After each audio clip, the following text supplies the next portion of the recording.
La retina es una estructura bastante compleja y aquí es importante señalar que nos enfrentamos ante una excepción. Generalmente en el sistema nervioso vamos a encontrar estructuras encargadas de captar señales, que son órganos receptores de cualquier tipo. Pueden captar señales del exterior, ¿verdad? Del ambiente, o pueden captar señales del interior de nuestro cuerpo. Vamos a tener núcleos que son los encargados de procesar esta información y vamos a llevar esta información posteriormente hacia la corteza cerebral donde se va a integrar la información. En el caso de la retina, va a ser el centro específico de procesamiento, es decir, dentro del propio ojo se capta la señal y se procesa. No es necesario llevar esta información a núcleos para que se dé el procesamiento. Es una excepción que encontramos en el sistema nervioso porque lo común es que captemos la señal, se envía a un núcleo, se procesa y después se lleva a la corteza. En el caso particular de la retina, vamos a encontrar que está compuesta por varias células. La primera célula, que es la encargada de recibir a la luz, van a ser los denominados fotorreceptores. En este sentido, se les denomina fotorreceptor porque va a recibir justamente al fotón. Vamos a contar con dos tipos de fotorreceptores, los conos y los bastones. Estas células van a tener diferencias muy importantes. Ambos son fotorreceptores, ambos van a estar capacitados para recibir a los fotones. Sin embargo, vamos a encontrar una diferencia enorme. En primera instancia, el cono tiene esta forma, justamente de ahí su nombre, pero es una célula pequeña. Y los bastones van a tener una célula alargada, también de acuerdo a su nombre, pero son células mucho más grandes que los conos. Entonces vamos a tener una diferencia de tamaño y una diferencia en su forma. Los conos y los bastones, a pesar de que tengan diferencias, también tienen similitudes. Lo primero que vamos a observar es que existe una parte de la célula que le vamos a denominar el segmento externo.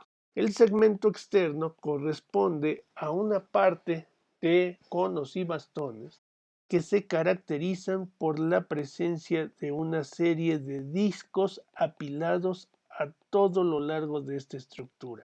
Entonces, tanto en el cono como en el bastón vamos a observar la presencia de estos discos.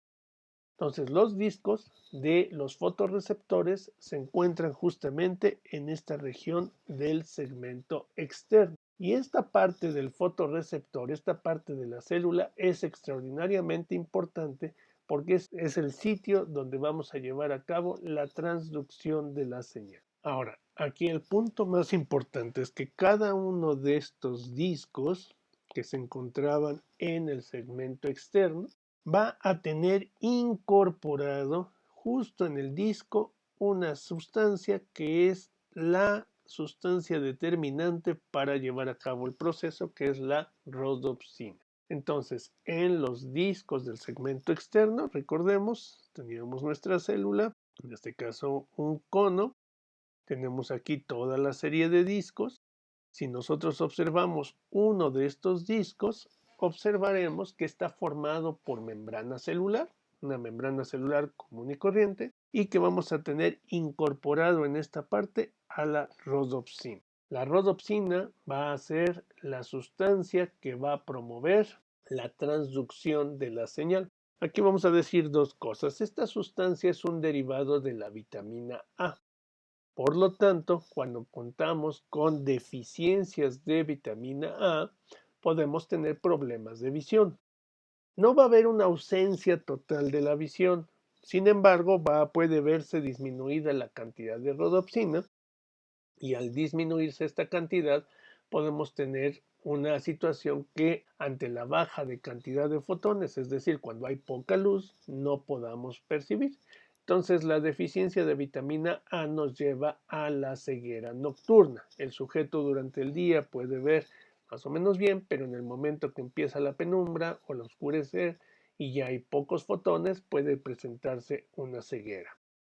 Ahora entonces, vamos a tratar de explicar el fenómeno exacto en cómo va a actuar la rodopsina interactuando con la luz, con los fotones. Entonces, en este punto ya tenemos nuestros discos del segmento externo, todos los discos, es decir, vamos a tener una gran cantidad, y en cada uno de estos discos también vamos a tener una gran cantidad de rodopsina. La rodopsina va a tener una característica como lo tienen muchas moléculas o muchos compuestos en la naturaleza, es que en su composición, en su estructura química, van a tener una disposición en el espacio. Y muchas moléculas, o la gran mayoría, son tridimensionales. Es importante en este aspecto entender en qué situación se encuentra la rodopsina. Vamos a ver que va a ocurrir un cambio importante de esta molécula cuando se encuentra en presencia de un fotón. El nombre de la molécula en ausencia de la luz se le va a denominar 11-cis-retinal. ¿Qué quiere decir esto? Quiere decir que la molécula va a tener una estructura en donde va a sufrir un plegamiento en su carbono 11 y se dirige hacia abajo esta molécula. Es decir, va a tener una disposición en donde hay un plegamiento de la partícula. En el momento que llega el fotón viajando en el espacio y choca directamente con el 11-cis retinal, le va a aportar energía, le va a transferir energía que va a provocar un movimiento de la molécula. Y ahora va a pasar de un estado de 11-cis retinal a un estado de todo trans retinal. ¿Y qué quiere decir esto? Quiere decir que ahora la molécula sufrió un cambio en su posición, se modifica, ¿verdad? Y va a ocurrir que se encuentra totalmente horizontal. Entonces, el primer punto importante que debemos de considerar es la modificación que va a sufrir el retinal. Insisto, en ausencia de luz, el retinal se encuentra en posición 11-cis, donde la estructura de este compuesto tiene un pliegue, llega la luz, le transfiere energía y provoca el cambio de la posición 11-cis a la posición todo trans, donde está horizontalizando a este compuesto. Este va a ser el inicio justamente de la transducción de la señal. Y reitero, ¿en dónde se va a llevar este proceso? En los discos del segmento externo. Exactamente ahí es donde debe de llegar el fotón, chocar con el retinal y modificar su posición de la posición 11-cis a la posición todo trans.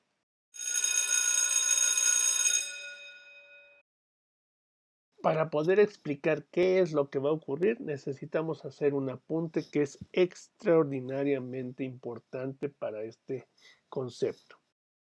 Los fotorreceptores también van a tener un funcionamiento excepcional y tienen una característica muy importante que se postula puede ser debido a la naturaleza de la señal que vamos a captar. Una de las características que dijimos de la luz es que viajaba a una gran velocidad, a la mayor velocidad conocida. Entonces estamos hablando de procesos que se van a dar extraordinariamente rápidos. Se postula que entonces debido a este tipo de señal tan rápida cambiaron el funcionamiento de estas células. ¿Y a qué me estoy refiriendo? Si no existe luz, es decir, en ausencia de luz, en ausencia de fotones, los dos fotorreceptores se encuentran despolarizados. ¿Qué quiere decir? Quiere decir que sus canales de sodio los canales de sodio se encuentran abiertos. Esto es muy importante. Entonces, repito, es una excepción y vamos a encontrar muy pocas excepciones como esta, en donde lo normal en el sistema nervioso que es, si algo se activa, se despolariza, produce potenciales de acción y entonces se lleva el código hacia el sistema nervioso. Si algo no se activa o se mantiene inhibido, no genera estas señales y no hay transmisión de información. Aquí ocurre lo contrario. Si no tenemos luz, vamos a encontrar que los canales de sodio de estas células se encuentran abiertos, va a estar ingresando sodio a la célula y va a provocar que se encuentre despolarizados. En este caso, los canales de sodio van a depender de GTP.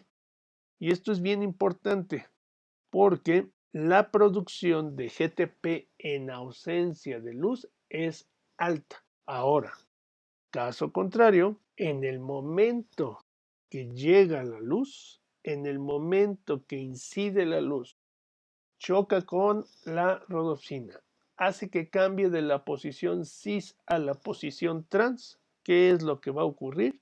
Va a provocar el cierre de los canales de sodio y entonces ya no tendremos esta despolarización, tendremos aquí un cierre y la consecuente hiperpolarización. Ahora, para que se dé esta hiperpolarización, ¿qué se tiene que producir? Una baja en la producción de GTP. Hay una reducción en la producción de GTP. Entonces, repito, si llega la luz, en el momento que recibe la luz y cambia el fotorreceptor a través de su rodopsina de la posición cis a la posición trans, se reduce la cantidad de GTP. Esto provoca el cierre de los canales de sodio y esto nos conduce a una hiperpolarización. Entonces podemos resumir esto de la siguiente forma. En ausencia de luz, no va a llegar información a los fotorreceptores. Tengo alta producción de GTP y al tener alta producción de GTP me va a conducir a la apertura de los canales de sodio y una vez que tengo la apertura me genera una despolarización de el receptor. Ahora, en presencia de luz vamos a ver una reducción en la producción de GTP. Al reducirse la producción de GTP, se cierra el canal de sodio y al cerrarse el canal de sodio nos va a producir una hiperpolarización. Este es una excepción extraordinaria a la regla que hemos mencionado, porque es un primer caso en el cual ante la estimulación del receptor, él responde como hiperpolarización. Insisto, es difícil establecer por qué ocurre esto, pero una explicación es que la señal que está captando va a una velocidad tan alta que vamos a tener más oportunidad de interrumpir el flujo que de iniciarlo, ¿no? O sea, podríamos pensar que esa sería una posible explicación.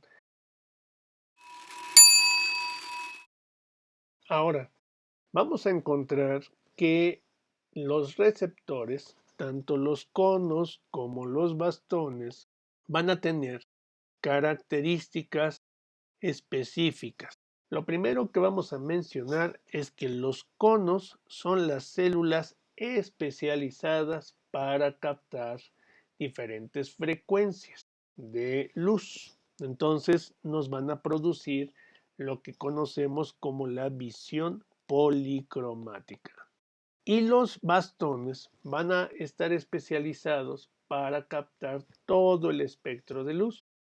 Y al captar todo el espectro lo vamos a percibir como luz blanca. Entonces nos dará la visión monocromática. Entonces vamos a tratar de explicar este concepto. Si nosotros hacemos la descomposición de las frecuencias de la luz, podremos encontrar tres frecuencias predominantes que sería la frecuencia del verde, la frecuencia del rojo y la frecuencia del azul. Serían las tres frecuencias predominantes. En la teoría de la luz, si nosotros combinamos estas tres frecuencias o si combinamos todas las frecuencias del espectro, es decir, la suma de todas las frecuencias de la luz, nos va a dar como resultado luz de color blanco. Entonces, por ejemplo, un foco que emite luz blanca, en realidad lo que está produciendo es todo el espectro de luz junto y lo percibimos como luz blanca. Entonces, el efecto es sustractivo. La combinación de las tres frecuencias o de todas las frecuencias nos va a dar la tonalidad blanca. En este sentido, ¿qué es lo que ocurre? Los bastones van a estar especializados a captar dos señales importantes. Uno, todo el espectro de luz, a excepción de los extremos que ya habíamos mencionado, que somos totalmente ciegos al ultravioleta y al infrarrojo, esos no los podemos captar. Entonces capta visión en blanco si existen muchos fotones o negro si existe ausencia de fotones y toda la gama de grises. Por eso nos da la visión monocromática. Entonces el bastón va a estar especializado en intensidades de luz y en visión monocromática.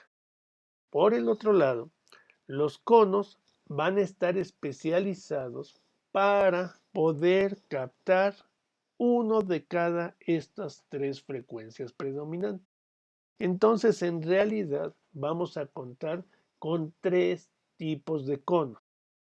Y cada uno de estos conos va a estar especializado en captar una frecuencia. Entonces, vamos a contar con tres variedades de conos.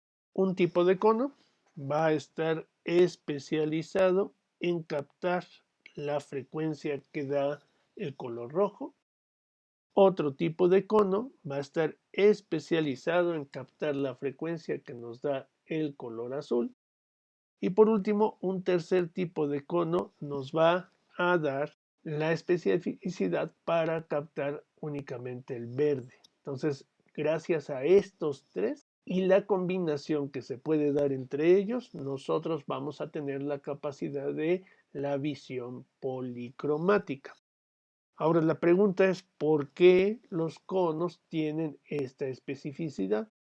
Debido a que vamos a encontrar diferencias en su pigmento, ¿verdad? En la rodopsina. Es decir, habíamos dicho que el fotón tiene que chocar contra la rodopsina y hacer este cambio de la posición cis a la posición trans. Y que al chocar el fotón le transfería un grado de energía. Entonces, estas variantes de la rodopsina van a permitir que sea sensible únicamente para ese espectro. El pigmento especializado para captar el rojo sería la porfiropsina, para el azul la cianopsina y para el verde la iodopsina. Entonces hay diferencias entre ellos en donde el rojo solamente podrá estimular los conos que tengan porfiropsina.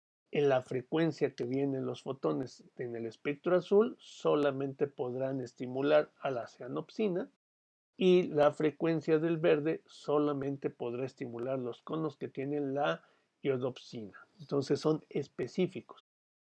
En el caso de los bastones, repetimos, no tiene especificidad. Entonces todas las frecuencias pueden estimularlo y por eso la visión monocromática. Por último, tenemos que mencionar que en medicina existen una serie de alteraciones que se caracterizan por fallas en la percepción del color. A esas alteraciones, la más famosa es en la que existe una alteración genética en la que hay ausencia total de los conos que perciben el color rojo. Entonces, las personas que tienen esta ausencia van a tener ceguera al color rojo y todo lo van a observar en el espectro azul, verde, café y gris. A esta alteración que es la más famosa, se le denomina daltonismo, dado que Dalton, el físico, fue el primero que empezó él mismo a describir su propio caso y a partir de ahí se conoció esta enfermedad. Sin embargo, no es tan común que tengamos la ausencia total de rojo. Es más frecuente que tengamos ausencias parciales. Podemos tener ausencias parciales a conos que captan la frecuencia de rojo, conos azul, conos a verde y combinaciones.